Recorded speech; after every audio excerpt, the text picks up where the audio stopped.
Bonsoir à tous et bienvenue à ce flash d'information. Le DGDI, don de gouvernance et de développement institutionnel, a 8 ans au service de la bonne gouvernance en Côte d'Ivoire. Depuis le 30 novembre dernier, le projet est arrivé à son terme. Le gouvernement lui a décerné un quitus pour travail bien fait et a souhaité une phase 2 du projet avec l'appui de la Banque mondiale. Mais avant cette phase 2, les responsables du DGDI ont organisé un atelier de clôture du projet pour évaluer son parcours et décliner les perspectives. La Fédération des industries des matériaux de construction marocaine partage son expérience avec les entreprises ivoiriennes exerçant dans le domaine. Une rencontre vient de se tenir avec les entrepreneurs ivoiriens et marocains. Les entreprises de construction ivoiriennes vont bénéficier de l'expertise marocaine, travailler de concert afin de contribuer à l'émergence du secteur des industries des matériaux de construction en Côte d'Ivoire. On en reparle ce soir.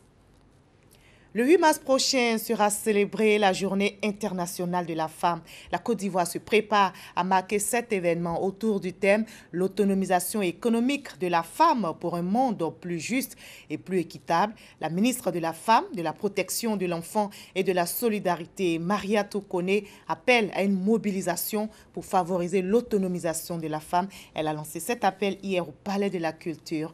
Le reportage de Chantal et Oumar Kandan. Le ministère de la Femme, de la Protection de l'Enfant et de la Solidarité veut réussir le pari de la mobilisation féminine à cette 40e édition de la Journée internationale de la femme, JIF. Plusieurs actions sont menées en vue de galvaniser les femmes à s'approprier l'événement. Le mois de mars, mesdames et messieurs, est dénommé mois de la femme pour notre pays. Tout au long de ce mois, se dérouleront des activités d'envergure en faveur de la femme. Le gouvernement lutte au quotidien pour la levée des obstacles à l'autonomisation des femmes afin de leur offrir des opportunités diversifiées. L'autonomisation économique des femmes constitue une puissante arme de lutte contre les inégalités sociales, la discrimination et l'exploitation.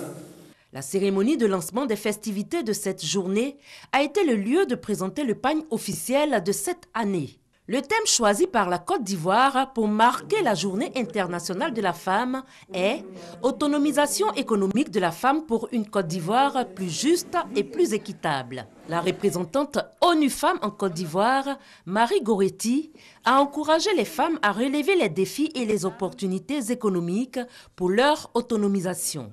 La 40e édition de la Journée internationale de la femme vise à renforcer le pouvoir d'action et de décision de la femme en vue de son autonomisation pour sa pleine participation au développement socio-économique et à l'émergence du pays. La cérémonie de lancement s'est déroulée en présence de la grande chancelière Henriette Dagri-Diabaté qui représentait la première dame Dominique Ouattara, la marraine. Cette année, la cérémonie officielle de la Journée internationale de la femme se déroulera dans la ville d'Adzopé le 10 mars prochain. Les femmes disent oui au développement.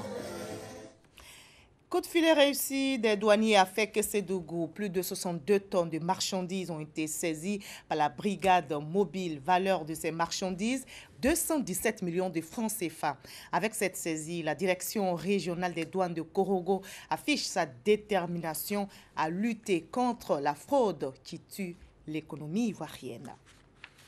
Hors de la Côte d'Ivoire, ce calendrier politique qui s'est accéléré au Gabon avec la fin des préparatifs du dialogue politique voulu par le président Ali Bongo Ondimba après sa réélection l'année dernière. Le dialogue politique se précise, mais la main tendue par Ali Bongo est refusée par son rival Jean Ping. La majorité et une partie de l'opposition réunie depuis une quinzaine de jours ont bouclé les travaux du dialogue inclusif et sans tabou, comme ils le disent, que souhaite donc l'exécutif 6 mois après les violences qui ont suivi le scrutin présidentiel du 27 août. Le Parlement européen a approuvé aujourd'hui même la levée de l'immunité parlementaire de la dirigeante d'extrême droite Marine Le Pen.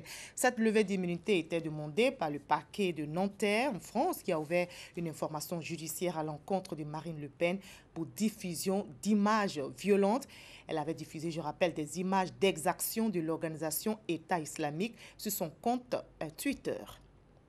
On va terminer en parlant cinéma. La 25e édition du Festival panafricain du cinéma de Ouagadougou s'achève après-demain samedi 4 mars.